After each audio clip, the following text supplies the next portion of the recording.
अस्सलाम वालेकुम। मैं उम्मीद करता हूँ आप सब खैरियत से होंगे। आजकल जो हालात चल रहे हैं पाकिस्तान के, उसके तनाज़ुर में एक वाक़या मेरे ज़हन में आया है जो शायद बहुत अरसा पहले मैंने कहीं पढ़ा था।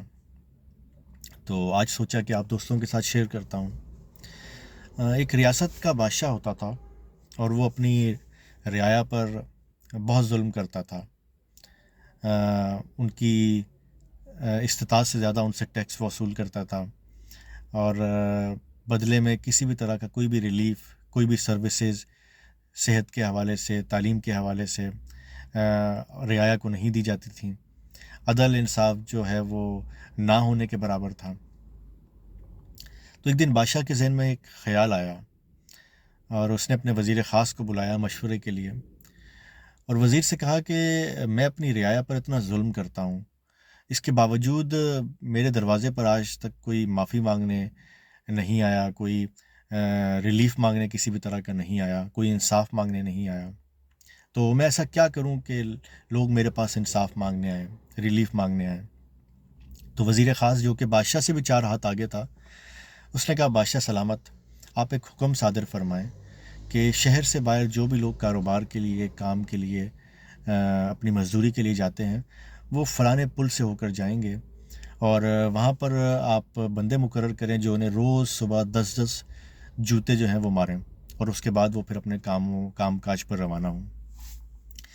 तो बादशाह सलामत ने हुक्म सादर फरमा दिया। फलाने पुल के ऊपर 2 बंदे बिठाए गए और उन्होंने लोगों को 10-10 जूते मारे और उसके बाद लोग अपने कामों पर रवाना होने लगे। तो कुछ ही दिनों के बाद बादशाह के महल के आगे तमाम जो उसकी रियाया के लोग थे वो जमा हो गए। बादशाह बहुत खुश हुआ। बादशाह ने कहा कि आज तो मैं लोगों को खुल के लोगों को बख्शूँगा और जो लोग मांगेंगे, फरियादें करेंगे, दुहाइयाँ देंगे, मैं वो कोशिश करूँगा कि माफ़ कर दूँ। तो उसने फ़ौरन से अपनी जो काबीना थी उसको बुला लिया, वज़रा को बुला लिया और अपने दरवाज़े खोल दिए महल के और रियाया से पूछा, हाँ जी बताओ क्या है? तो रियाया ने कहा कि देखें बादशाह सलामत, आप हमसे टैक्स हमसे ज़्यादा वसूल करते हैं, हम उस पे भी चुप रहते हैं, ठीक है? आप हमें किसी भी तरह की कोई सर्विसेज प्रोवाइड नहीं करते हैं, उस पे भी हमने आपसे कभी कोई सवाल या शिकवा नहीं किया। लेकिन अब बात हमारी रोज़ी रोटी पर आ गई है, हमारे बच्चों की रोज़ी रोटी पर आ गई है। बादशाह बहुत खुश हुआ। बादशाह ने कहा अभी जो मेरी ख्वाहिश थी, जो मैं चाहता था, अब ये रियाया जो है ये वो सवाल करेगी। तो बादशाह ने कहा फिर आप क्या चाहते हैं? रियाया ने कहा कि फ़लाने पुल से हम गुज़रते हैं और आपने वहाँ पर 2 बंदे बिठाए हैं। रोज़ सुबह हमें वो 10-10 जूते मारते हैं और उसके बाद हम फ़ारिग होकर अपने कामों पे जाते हैं। तो पब्लिक इतनी ज़्यादा है, आवाम इतनी ज़्यादा है, रियाया इतनी ज़्यादा है और बंदे आपने सिर्फ 2 बिठाए हुए हैं। तो हमें फ़ारिग होते-होते ही इतना वक्त गुज़र जाता है कि हमारा जो आगे काम-काज है या मज़दूरी है या जो कारोबार है, उसके लिए वक्त बचता ही नहीं है। तो हम सब की आपसे सिर्फ़ एक इल्तिजा है, एक ही रिक्वेस्ट है कि बराए मेहरबानी जूते आप बेशक 10-10 और बढ़ा दें, 10 की जगह हमें 20 जूते मार दें, लेकिन वहाँ पर बराए मेहरबानी बंदों की तादाद बढ़ा दें ताकि हम वक्त पर जूते खा के फ़ारिग होकर अपने कामों पर, अपने कारोबार पर पहुँच सकें।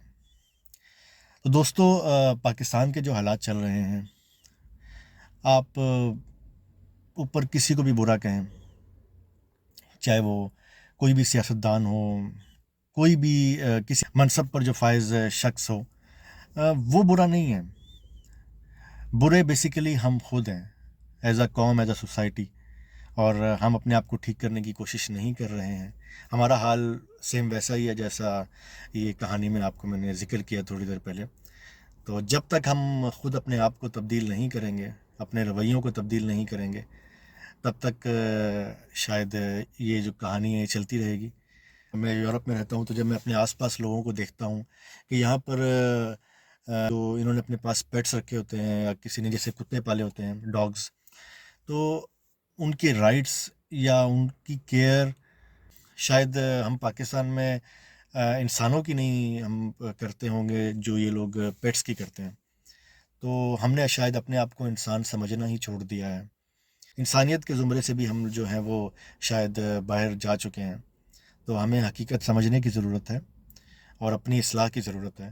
جب تک ہم خود اپنی اصلاح نہیں کریں گے تب تک یہ جوتے ہمیں پڑتے رہیں گے، اور ہم صرف یہی ہر بار ریکویسٹ کرتے رہیں گے کہ برائے مہربانی جوتوں کی تعداد بڑھا دیں. بہت بہت شکریہ.